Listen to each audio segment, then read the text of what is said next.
Hi everyone, welcome to AR network. आज की इस वीडियो में मैं आपको कुछ ऐसे हैकिंग अटैक्स या फिर साइबर अटैक के बारे में बताऊंगा जो अब तक के मोस्ट पॉपुलर साइबर अटैक हैं और जिन्होंने बहुत सारे सिस्टम को आकर्षित प्रभावित किया था और अब तक के मोस्ट अवेटेड या फिर मोस्ट डेंजरस साइबर अटैक हुए हैं in the history of hacking.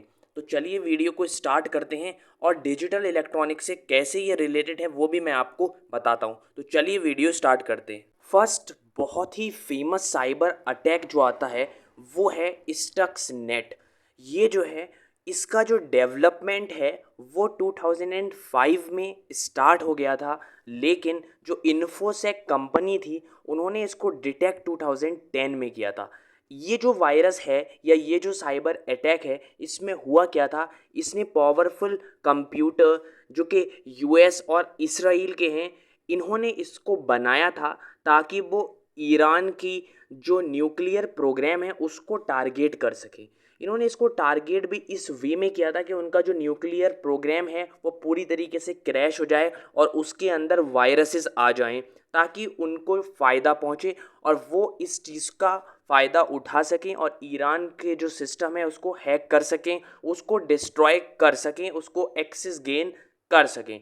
अब ये जो स्टकनेक्स अटैक था इसकी बहुत सारी लेयर्स थी अपने टारगेट के ऊपर, इसके इंफ्रास्ट्रक्चर्स के ऊपर, विंडोज़ के ऊपर। स्टक्स नेट को सी और सी प्लस प्लस में डिज़ाइन किया गया था और एक ऐसा पावरफुल टूल था जिसने ईरान के प्रोग्राम सिस्टम को या ईरान के न्यूक्लियर प्रोग्राम सिस्टम को पूरी तरीके से प्रभावित किया था और डैमेज पहुंचाया था। उसको बहुत ही ज़्यादा नुकसान हुआ था और ये जो चीज़ करी थी वो यूएस ने और इसराइल ने की थी। तो ये एक बहुत ही मेजर साइबर वेपन था, साइबर अटैक था जो ईरान के न्यूक्लियर पावर प्लांट के ऊपर, उनके जो प्रोग्राम है उसके ऊपर पहुंचाया गया था। तो एक काफ़ी ज़्यादा अच्छा और काफ़ी ज़्यादा तेज़ प्रोग्राम है। नेक्स्ट साइबर अटैक आता है वना क्राई रैंसमवेयर अटैक। इसको वर्ल्ड वाइड जो है वो साइबर अटैक में 2017 की लिस्ट में ऐड किया गया था। वनाक्राई जो रैंसमवेयर था वो माइक्रोसॉफ्ट विंडोज़ ऑपरेटिंग सिस्टम को टारगेट करने के लिए बनाया गया था और इसमें होता क्या था, जो लोग ऑपरेटिंग सिस्टम विंडोज़ का यूज़ कर रहे थे उनको पेमेंट करने को बोलता था, उनकी सारी फाइल्स को करप्ट कर देता था ये। और क्या करता था कि ये उनको पेमेंट कहता था कि पेमेंट आप करो, और वो भी बिटकॉइंस में।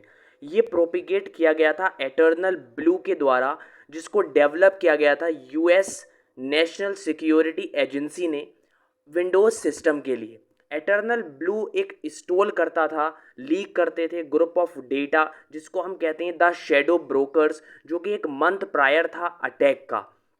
वनाक्राई ने बहुत सारे सिस्टम को प्रभावित किया था और काफ़ी ज़्यादा पेमेंट सेटल की थी इन्होंने अपने इस वनाक्राई रैंसमवेयर के हेल्प से।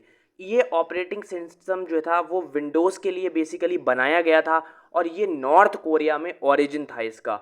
इसके जो सस्पेक्ट्स थे वो लेजरस ग्रुप वाले थे और ये जो अटैक है वो 12 मई 2017 को एस्टेब्लिश हुआ था या बिगिन हुआ था।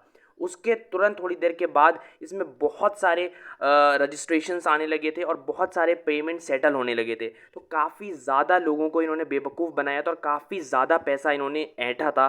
तो ये one of the most important और मोस्ट स्केरियस्ट साइबर अटैक है अब तक का, जिसका नेम वनाक्राई है। नेक्स्ट साइबर अटैक आता है सोनी पिक्चर्स हैक।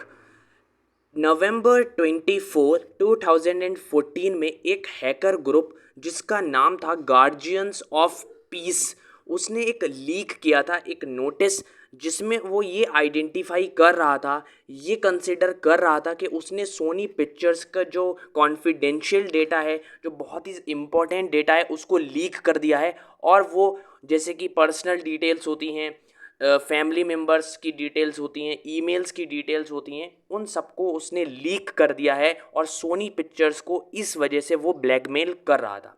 अब इसमें क्या था, जो परपेटर्स थे इसके, जो एम्प्लॉय थे वेरिएंट टाइप के, उनको शेमोन वेपर्स कहा जाता था, जो कि एक मालवेयर था ताकि वो इरेज कर सकें पूरे के पूरे सोनी पिक्चर्स के डेटा को। इसमें हुआ क्या था, हैक के दौरान ग्रुप जो है वो डिमांड कर रहा था सोनी को कि उनकी जो अपकमिंग फिल्म है द इंटरव्यू, जिसमें जेम्स फ्रेंस्को थे एज रिपोर्टर और सेथ रॉगन थे जिन्होंने इस फिल्म को लिखा था, उसको रिलीज़ ना किया जाए। मतलब हैकर्स को उस मूवी जिसका नाम था द इंटरव्यू, उससे कुछ दिक्कत थी, तो इस वजह से हैकर ने सोनी पिक्चर्स को हैक किया था ताकि वो इस मूवी को रिलीज़ ना करें और इस मूवी को बंद कर दें। तो इस वजह से हैकर ने इन सोनी पिक्चर्स को हैक किया था। तो ये उस टाइम का अपना सबसे बड़ा हैकिंग अटैक था जिसमें बहुत सारा डेटा को हैकर्स ने लीक कर दिया था, टेररिस्ट अटैक करवाए थे और भी बहुत सारी ऐसी ऐसी चीज़ें करी थी जो इस वीडियो में बताना पॉसिबल नहीं है। फिर यूनाइटेड स्टेट इंटेलिजेंस ने बाद में इसको इवेलुएट किया था, सॉफ्टवेयर में अपडेट किया था और उसके बाद इस सारी चीज़ों को सही करा था और सोनी पिक्चर ने डिनाई कर दिया था इसको कि हमारे पास से कोई भी जो लीक्ड इन्फॉर्मेशन है वो सारी की सारी गलत हैं, कोई भी किसी की पर्सनल चीज़ें जो हैं वो लीक नहीं हुई हैं। तो आप देख सकते हैं कि कैसे एक हैकर ने सिर्फ एक मूवी की वजह से पूरे के पूरे सिस्टम को हैक कर लिया था। तो ये आपका Sony picture hack one of the most spread जो साइबर अटैक है वो था ये। आई होप आपको वीडियो अच्छी लगी होगी। वीडियो अच्छी लगी है तो वीडियो को लाइक कर देना, चैनल को सब्सक्राइब कर देना और ऐसी ही वीडियोस देखने के लिए बेल आइकन को भी प्रेस कर देना। मिलता हूँ मैं आपसे एक जल्द ही नेक्स्ट वीडियो के साथ। तब तक के लिए thank you so much for watching this video and hit like and subscribe to our channel AR network.